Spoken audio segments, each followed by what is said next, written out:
Hello, everybody. Welcome back to the Winning Drive podcast. I'm Reeta Hubbard, the NFL chick, co-host of the Glenn and Rita Show on 105.7 The Fan, with my guy Cordell Woodland from Shaking It Up Sports and the Ravens reporter for 105.7 The Fan. This is the AFC Championship preview, Cordell, as the Baltimore Ravens host their first AFC Championship in over 50 years, uh, which means that the Ravens weren't even here. The Baltimore Colts were the last ones to do it, to host the Oakland Raiders, and they host the Kansas City Chiefs. No other way to do it, right, than to try to beat the reigning Super Bowl champions as they come to Charm City. So, a couple of things that we can discuss. A lot of things that have been going around lately, and I don't know if you saw this, Cordell, but there's been a lot of talk.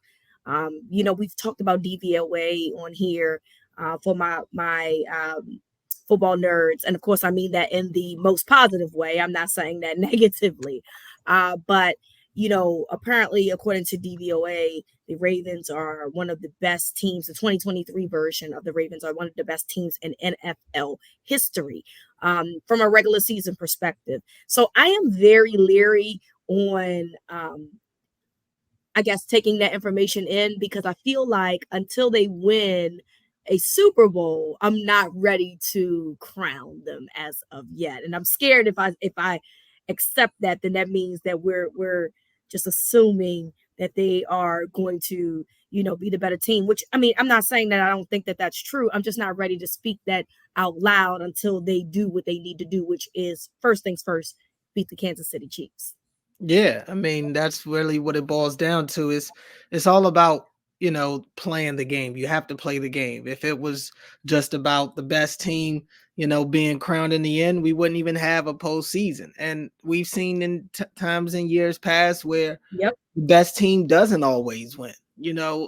So anything can happen throughout the course of a game, and I think that's why we're all kind of in wait and see mode right now. But I mean, I've said it all year. I think the Ravens are the best team in the league. They've shown that they beat the best teams. They beat them bad. I think the Ravens at their best look better than everybody else at their best right now. But it means nothing again until you go out there and do it. I agree with you there. So, of course, the Ravens and the Chiefs are finally battling head to head in their first playoff matchup since Lamar and Mahomes have come. The last time I can recall the Ravens playing the Chiefs was in the 2009 playoffs. And I could be wrong here. It might have been 2000. No, it wasn't 2010. It had to at the very least be 2009. And that was of the days of Joe Flacco playing at quarterback. So we have not seen this matchup as of yet. It's funny because you really haven't seen a lot of Chiefs matchup generally. The Ravens have gone back and forth in terms of winning the division because we know that the Bengals have won the division a couple of times. So that's kind of taken away the first place matchup that we would have seen. But now there's an opportunity to play them in the playoffs and potentially knock the Chiefs off. There's a lot of good things that's been going on. Marlon Humphrey practiced on Wednesday. First time we've seen him practice. It was limited, but nonetheless a practice. Mark Andrews appears to be coming back to play in the championship game this weekend. Meanwhile, the Chiefs are dealing with some injuries as well. Pacheco, although they believe that he's going to play, is dealing with a toe injury. And if you've played any type of sports, you know that your feet is extremely important and sometimes can affect how you play. And their left guard, I never know if I say it right, Tooney or Thuney. I'm not really Tony. sure. Tooney, okay, has a pectoral strain. Some people are saying he is not playing. Some people are saying he's going to give it a go. Either way, you got to assume that it is going to have a major effect on what he's going to be able to do. Yeah, I mean, right now the Ravens are the healthier team, and even the injured guys are kind of trimming in the right direction. So you feel good about that. Getting Mark Andrews back is, of course, going to be a huge plus. And I know people have some reservations about Mark and Isaiah both being out there at the same time, and can the Ravens continue to get what they're getting out of Isaiah while also finding a way to utilize their all-pro tight end. But it's always a plus to add that type of talent. And I think the chemistry that Mark already has with Lamar, Mark will get his. I don't think anybody's worried about Mark finding a way to get his. It's more so making sure Isaiah likely isn't left out. So I think they'll game plan for both of those guys. I think it'll be stuff in there for both of them. I think we'll see Mark on third downs, red zone, stuff like that. But it would definitely be great to see them both get there or find a way to have at least one of those guys go off with both of them out there at the same time. I wanna interject here real Mhm. fast because Todd Monken, obviously we know, came from Georgia before coming to the Ravens, and one of the things that they were very popular with is the two tight end set. He had Brock Bowers at tight end, who's now going into the NFL draft, and Darnell Washington, who's now a Pittsburgh Steeler, out there. And so this is a very favorable situation for Todd Monken. He loves this, and so Rob Gronkowski even spoke about this and said, like, when you have a two tight end set and both of your tight ends are very good, it is very hard to defend. And I think that actually this is Todd Monken's, like, he's probably like, oh, this is what I've been waiting for essentially all year, particularly now with the rise of Isaiah Likely. Yeah, likely, when we saw them together earlier in the season, it wasn't likely wasn't playing at the level he's playing at right now. Obviously, so it left much more to be desired. And he seems like more of a confident player now. He dealt with some drops and stuff earlier in the Yes. year. It was just a struggle for him to, I think, stay engaged and stay involved. So now, like you said, with the rise of his play, you hope that they'll be able to find a way to get both of them going. I guess with Marlon is still wait and see for me. I think him practicing on Wednesday is definitely a step in the right direction, a huge step in the Yes. right direction. And he was moving around pretty good. I wouldn't be surprised if he is out there on Sunday. You just have to see how much they're probably willing to play him. You might see a rotation between him and Darby. Who knows? But I am still cautiously optimistic about Yeah. Marlon. For Joe Tooney and those guys, I mean, I don't think it looks good for Tooney, but I'm sure he is going to give it every possible opportunity to see if he can give it a go. I mean, it's now or never right now for everybody that's left in the postseason. So if he can, I think he will, and he may be a shell of himself. And going up against some of these dudes in the interior is not going to be fun. But I think he'll try. But if I'm betting, I don't think he ends up playing. And Pacheco's been hurt all year. I feel like he's always got something going on. He missed some games on the back end of the season, going into the postseason. But it's just like, if that dude's on the field, you're getting 100% out of him. He knows no other way. He only has one run style, and it's to run as hard as anybody in the NFL. So if he's out there, you have to assume he's good to be himself. You know what I'm Yeah. saying? But everybody's dealing with something this time of year. So if they're on the field, you got to expect that they'll be able to, be at their best. Oh, for sure. I mean, definitely. I'm not going to assume anything less. I know a pec injury and a toe injury are Yeah. two type of injuries that are Right. very nagging.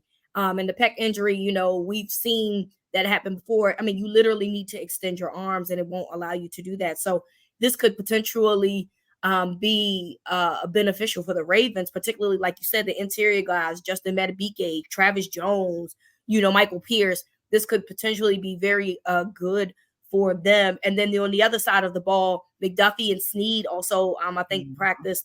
They are dealing with injuries as well, and we know that they're going to play. They're two of their better cornerbacks on that team. But at the end of the day, the Ravens are coming off fully. It would appear to be fully healthy on offense, which could potentially be a problem.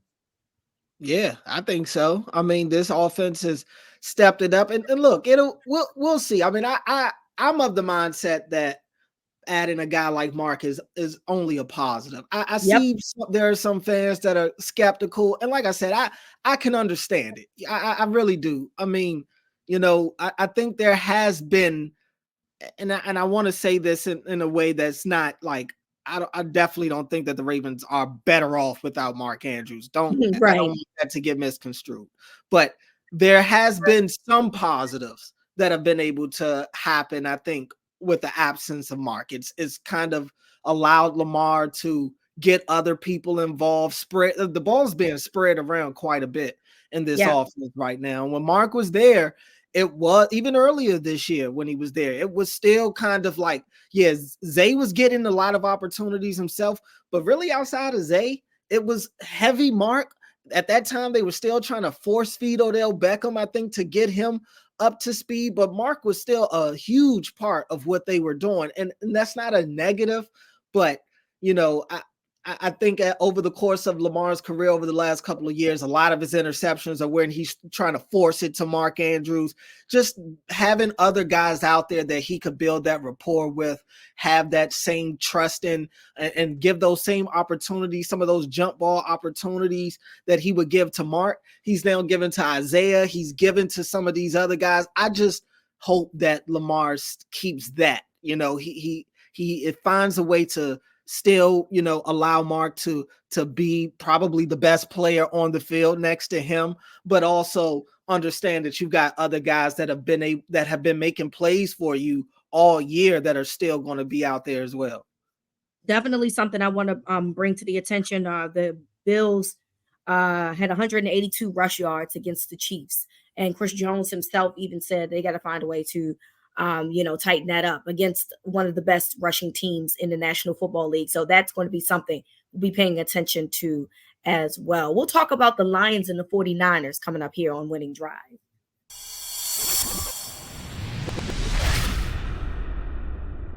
All right, so the Lions, who have not won a playoff game in over 30 years, I believe, are in the NFC Championship game against the 49ers. 49ers, who essentially the Green Bay Packers allowed them to kind of squeak out a win, in my opinion, get to play the Lions, who haven't seen a playoff game since Barry Sanders in the 90s was on that team. So it's been a fun time for the city of Detroit, I'm sure. They head to San Francisco. This is an interesting matchup.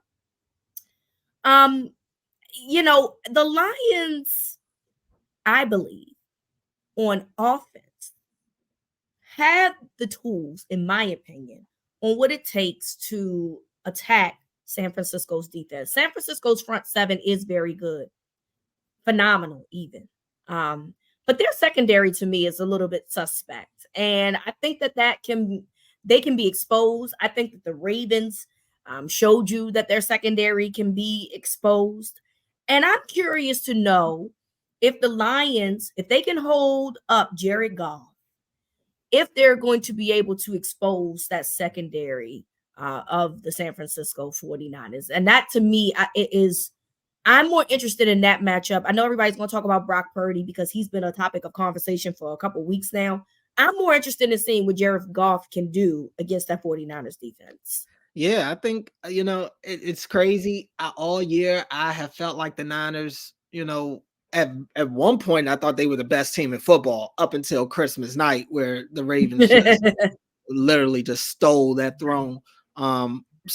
But after that, I thought it was the Niners. I thought the Niners were the team that's right there. And I can't even believe I'm sitting here talking about the Lions having a chance to go to the Super Bowl. I mean, it's crazy. I think they could beat them. I do. I think they could beat them.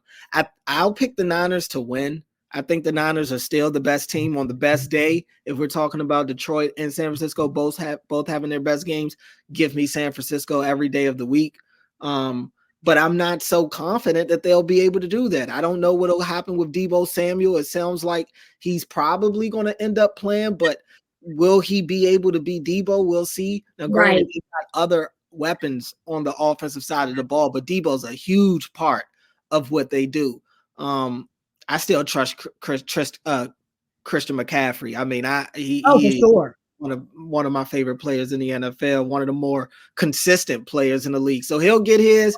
But yeah, that Detroit offense can give them problems. They're so balanced. They can run the ball. They get the ball to their best players. That's what I like the most about that Lions offense. They know who their best players are, and they're not shy about getting them the ball. Amon-Ra St. Brown could have like 14 targets in this game. You know, Sam Laporta, he's going to get a lot of opportunities. They'll give Jahmyr Gibbs his chances while also giving David Montgomery his opportunities as well. So it's a lot of things about that Lions offense I think they might have the best offensive line in football, to be honest with you. On the defensive side, that's the concern for me for Detroit. They give up quite a bit on that side. They lean on the big plays. And if Purdy's going to have a good Purdy day, there won't be any extra opportunities for that Lions team if the defense can't generate any actual stops. So, I Yeah. mean, I think it'll be a good game, a better game than I thought it would have been if you had asked me like earlier in the year what this matchup would look like. But I still think San Francisco's coming out on top. Yeah, I mean, I do too. I definitely think, look, the 49ers are 7-point favorites. I'm sure the Lions feel some type of way about that. But ultimately, I understand the logic behind it. They are undoubtedly the best team in the NFC, in my opinion. I do think that there's some matchup issues, like again, on offense for the Detroit Lions against San Francisco's defense that could be beneficial. But I just don't know if they have a plan to stop San Francisco's offense. And that to me is the difference. There's people that will ask, if the Ravens advance to the Super Bowl, who do you think that they should play? And I don't have an answer for that. They dominated the Lions when the Lions came to Baltimore. They dominated the San Francisco 49ers when they went to Santa Clara. Now, you can sit here and say, I'm not really sure if 5 interceptions is going to happen again, because we don't know. You know what I mean? That being said, even if they simplified some of those to, just a couple, if they can make a couple of plays on defense the way that they did on Christmas night, the Ravens, I still think that, the 49ers are a team that they can beat. And I'm not, it's easy to say that, and rematches are definitely different, right? Like, it doesn't necessarily mean that you're going to beat those teams. But my point is that neither one of those teams really did anything much against this Ravens defense. So why would I believe that one team is better than the other? As far as I'm concerned, you can flip a coin and it is what it is. This defense is so good that they can play against essentially anybody. Yeah, I mean, I think you would feel confident about either of these teams. You beat them both and beat them good. I mean, Yep. Right. It wasn't close. Yeah, it wasn't particularly close. I mean, the Niners when it got close, later on score wise, but watching that game, it was, the Ravens had complete control. Right. And so, yeah, I mean, I guess the only thing that I would say is, obviously, I would say that still the Niners would be the matchup that would give the Ravens probably the biggest problem out of the two. I still think, just because of the amount of talent that they have on that team. And look, the Niners went away from the run game, in that game against the Ravens. Prematurely. Yeah. So who knows, what could have happened if they keep Christian McCaffrey more involved than they did as the game went on. I think Kyle Shanahan panicked a little bit. Clearly his quarterback was out there panicking. And I just don't think he did Brock Purdy any favors by becoming one-dimensional. That's just a recipe for success for the Ravens. If you're going to go against this defense, really any NFL defense, if you become one-dimensional, it's really trouble. So rematches are always weird. And look, it'll be the Super Bowl at this point. Nobody's coming out there to get their butts kicked. You know what I'm saying? Everybody's giving you their best shot. So you'd have to assume that whoever they play, it'll be probably a better matchup than it was the first time. At least you hope. We don't want to watch blowouts in the Super Bowl. I'm sure Ravens fans won't care as long as it's the Ravens blowing them out. But yeah, I would imagine that it'd be a little different. It'd be a little different. Anything can happen. Everybody's this time of year is here for a reason, and no matter what we think the better matchup may be, it could turn out to be the complete opposite. As much as I sit here and say the Niners, Detroit could come out there and just get hot, and they're moving the ball all over the field and, making things. Who knows? I just don't think anybody's here by accident right now. Yeah, I agree. I would love to see Detroit win. I'm not going to even lie. I'm completely hoping that Detroit wins. I think it would be a good story for that city. Also, yes, we talk about Kyle Shanahan, but the problem though, Cordell, is that we've seen his history in Super Bowls against the Falcons when he stopped running the ball, against the Chiefs a couple years ago. I mean, it's in his DNA. He just outcoaches himself. It's what he does. It's who he is. And I don't. He would have to show me that he's changed, right? Because there's too many examples to me that shows that he overthinks himself too many times, and he puts his teams in bad positions, and they end up not winning football games. So we'll see how this goes. But basically, Cordell and I are saying if the Ravens win, don't matter, bring it at the end of the day, because they've dominated both of those teams. There was a new signing in the NFL for a head coach. We'll talk about that here on Winning Drive.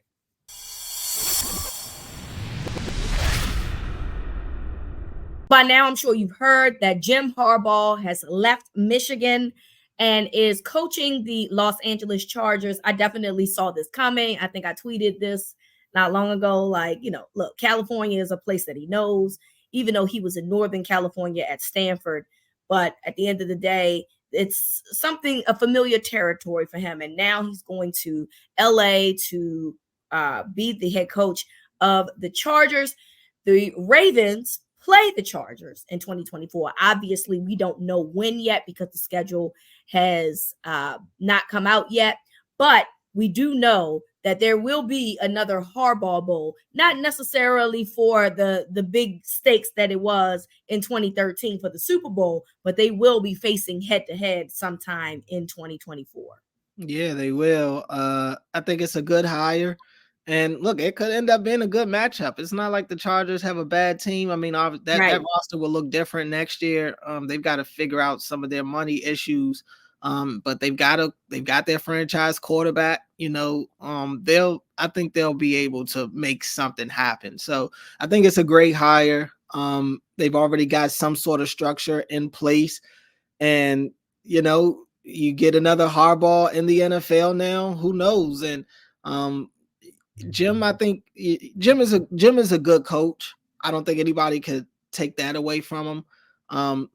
You just and it's a good situation with him going to work for the people that he played for, back when he played in the NFL. So they understand each other. They're on the same page. You just hope it doesn't leave in chaos, kind of the way it has in the past. I mean, it seems like every one of his stops when he leaves, it's like the place is on fire. But who knows? You're talking about like Michigan potentially vacating his national championship? Oh, okay. It seems like he leaves some stuff behind, but when he's there, it's good times. I think we all saw this coming. With everything that was going on in NCAA land, with the whole investigation going on, there's absolutely going to be more sanctions that's going to go against Michigan. I think that they just allowed this to play out, and then they're going to deal with it later. And I think that that's what we saw was going to happen. Jim Harbaugh said, "Hey, I did my part. I won y'all a championship. I'm going to go ahead and go about my business." And that's just what it's going to be. You know what I mean? I think in San Francisco, a big part of his departure too was him wanting more control that they were not willing to give. Apparently, the Chargers are requesting to interview Joe Horowitz from the Ravens. To me, that sounds like a Harbaugh move. It sounds like that was a request, a special request. I could be wrong. I mean, I wouldn't be surprised. They like to keep it all in the family. And Joe Ortiz, he's got the rapport with John, obviously, and all those guys. So it's funny though, because it was thought that Ortiz would potentially get a GM job maybe somewhere else and maybe bring Mike McDonald along. So now with Jim taking this job, and I wouldn't be shocked if Ortiz gets the GM job. It's all about who you know in this business. And thank you for correcting me, by the way. Thank you so much, because I am terrible Awful. I will butcher name. I already butchered the name in the podcast. Toonie. I definitely was about to call the man Toonie. I will Yeah, butcher up a name. So thank you, yeah. Cordell, A for lot of correcting people me. mess up Ortiz's name. I think like we don't hear from him a lot. You know what I'm saying? That's We don't get to talk exactly to him a lot, so it's I think it's understandable. But yeah, I mean, he's a hot candidate for GM jobs. He's obviously has an eye for talent. For what you've seen over the years with the Ravens. So yep. yeah, I think that's pretty much going to be a slam dunk hire right there. Yeah, and it's something again that I think that Jim probably has a hand in, because while I don't think that Jim is necessarily a person that needs to be Bill Belichick, I do think that he likes to relinquish some control when it comes to making personnel decisions as well. And so, hiring a guy that he is familiar with because of he works at his brother's organization and they know how the Ravens are ran. I think that makes more sense than anything. So that part will be interesting. But I am sure that the flock will be out there in LA because obviously this is going to be one of the premier matchups that the NFL is going to promote because, brothers, one guy, hopefully, I'm speaking into existence, is a reigning Super Bowl champion coach. And one guy is, a guy who just won a national championship at Michigan, first year head coach. And oh, by the way, they're brothers. So we look forward to that matchup. All right. So here we go. Decision making time. I'm going to start with Lions 49ers. I'll get to Ravens Chiefs later. Lions 49ers. Let's start there. How do you see this going, Cordell? Yeah, I think this will be a back and forth game. I think the Niners I think the Niners are the better team. I think the Niners end up winning this game. I don't know if they cover that 7, and usually the Niners are good to cover those spreads. I feel like maybe I'm wrong, maybe the numbers just say otherwise, but just off the top of my head, I feel like they're usually good. I know they didn't cover against Green Bay last week, Correct. but this one, I don't think it gets I don't think they're going to be able to really pull away from this Lions team. I think the Lions are pretty efficient. They do they play Lions football really well. They do. I think on the offensive end, at least, they kind of move by the beat of their own drum. They make efficient passes. They're able to run the ball when they want to. I mean, it all starts up front. And I think very highly of that offensive line. But I don't think the Lions. I think Goff may end up, being the better quarterback on the day, but he could end up being the one that makes the fatal mistake, just off some pressure. I don't know. He doesn't get pressured a lot, and when he does get pressured, it's not pretty. So they have the front to be able to get to him. I'm gonna pick San Francisco just because I think in the end talent prevails. Yeah, I'm picking San Francisco by a touchdown as well. I do think it'll be a back and forth game because I do think that this Lions team is good, but I just think that San Francisco just has too much that the Lions have to overcome on defense and that they can't contain. So we both agree there that we think that the 49ers will find their way back into the Super Bowl. All right, finally, Chiefs at Ravens. Patrick Mahomes, Lamar Jackson, this revamped defense of the Kansas City Chiefs versus this elite defense. Well, not versus, but and on the other side is this elite defense of the Baltimore Ravens. How do you see this playing out, Cordell? Yeah, I think that this is going to be the best game of the day. It's funny that this is the one that's a 3.5 spread right now. Yes. I wouldn't be shocked if it turns out to be bigger. Like if the Ravens can cover this, I'm picking the Ravens to win. I think they could cover this spread. I think Lamar is going to end up making, he's going to end up being the better quarterback on the day. I think that defense is just so good, and I haven't seen them really, be exposed too often this year. I mean, they're so good on all 3 levels, and up front. They're so sound, and what's going on with Joe Toney. And I think that Chiefs interior offensive line is really good, but Toney not being there changes a lot. And I'm not saying that I would have still picked the Ravens had he played. If he does play, I still plan on picking them. But I think the Ravens are the best team in football, and I think that they'll be the ones to make the plays out there where Kansas City they may, stall out a little bit. I think they'll stall out. I think the Ravens will be able to get enough against that defense.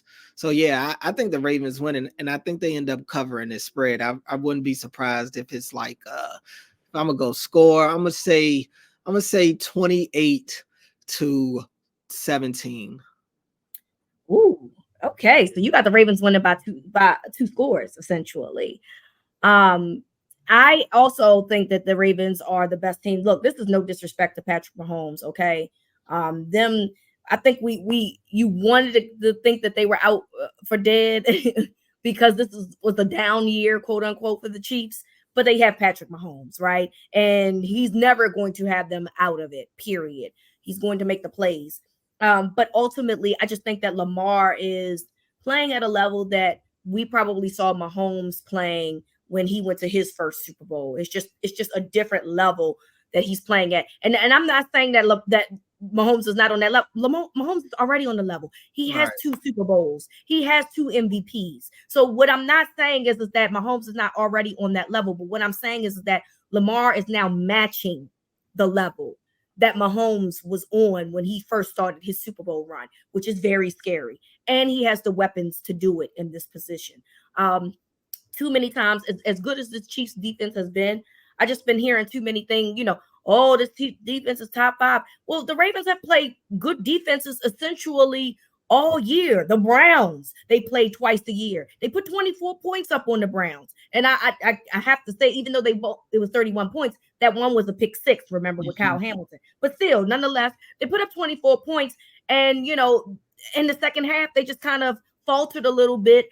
They probably could have done more. We've seen them play the Miami Dolphins, who apparently was a good defensive team and was top 5 in certain categories. They did nothing but beat them down to the ground. We've seen Jacksonville, who apparently had a top 5 run defense. What did they do? Run all over them. So every time we're told that a defense is really good, the Ravens have found a way to make y'all say, well, maybe they wasn't as good as I thought that they were.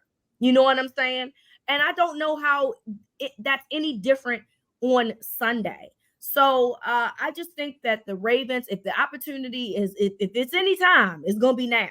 And I think that the Ravens will find a way to get this opportunity. I'm picking the Ravens 31, Kansas City 24, and as picking them obviously to advance to the Super Bowl. So we both have the Ravens covering. We both have the Ravens and Chiefs going the over. Mm-hmm. Do we? Do you? Yes, you do. Okay, I had to think about your score, and I was like, yeah, you do. So we are both picking. We're picking both the cover and we're picking the over. So those are our predictions here on Winning Drive. We'll do a recap of the game more than likely Sunday or Monday after the game, because if the Ravens do what we think that they're going to do, it's going to be a wild day in Baltimore. And so we want y'all to settle down, and get into the podcast after celebrating, hopefully. So enjoy the game. If you're going to the game this weekend, it should be phenomenal. The Ravens, I've never seen the AFC Championship here before, Cordell. So I was not familiar with the NFL's game. All the bells and whistles are coming out. Apparently, T-Pain is doing a halftime show. They're gonna have some the people coming out the sky. They got a whole bunch of stuff going on. So Ed in the building. You need to get there early. It appears. Yeah, the media is all here. It's Are they taking over? Are they taking over, Cordell? Yeah, they're taking. I can't even sugarcoat it. They're taking over. Sunday's going to be crazy in itself. We'll see how different the press box is, but everybody's out here. This is the hot ticket for sure. Yeah, and if you did not get a ticket, I just say wait till Sunday morning. It might go down. It's supposed to be rain in the forecast. So, we know that some people don't like necessarily sit out in the rain. For all those that complained about how cheap those prices were last week, I bet you wish that you didn't complain about it now, because it is ridiculous. But if you were one of the fortunate ones that had an opportunity to get a ticket, have a great time. Please keep yourself dry, keep yourself warm, cheer, be loud. Make sure that Patrick Mahomes doesn't forget how loud M&T Bank Stadium can be, and hopefully the Ravens can pull out a win. And we'll talk to you guys after the game. So from Cordell to me, this is Winning Drive.